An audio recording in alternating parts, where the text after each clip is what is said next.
Morning. আজকে সকালে একটা গরম গরম ভাত আর আলু ভাজা আর একটা বঙ্গামরিচ নিয়ে চলে আসলাম।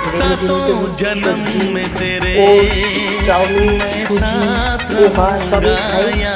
আজকে ছেলে যেহেতু খেয়ে বেরিয়ে গেছে, গরম গরম ভাত ও আলু থেকে আমি জিনিস খেলাম না। আমার জন্য আলু ভাজা আর একটা শুকনো লঙ্কা ভেজে নিয়েছি আর বঙ্গামরিচ নিয়েছি আর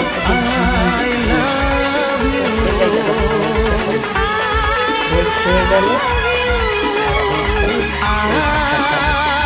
এই 10 রকম রান্না করার ইচ্ছা নেই, তাই ব্রেকফাস্টটা সেরে নিই। ঠিক আছে বন্ধুরা, আমার এই ছোট্ট ভিডিওটা যদি তোমাদের একটুকু ভালো লেগে থাকে প্লিজ চ্যানেলটাকে একটু ফলো করে দিও, একটা লাইক দিও, একটু কমেন্ট করো। যারা ইউটিউব থেকে দেখছো চ্যানেলটাকে সাবস্ক্রাইব করে দিও। কমেন্ট বক্সে অবশ্যই জানিও কেমন হয়েছে। উপর দিয়ে একটু ঘিও দিয়ে দিয়েছি, ঘিটা গলে গেছে, গরম যে ভাতটা।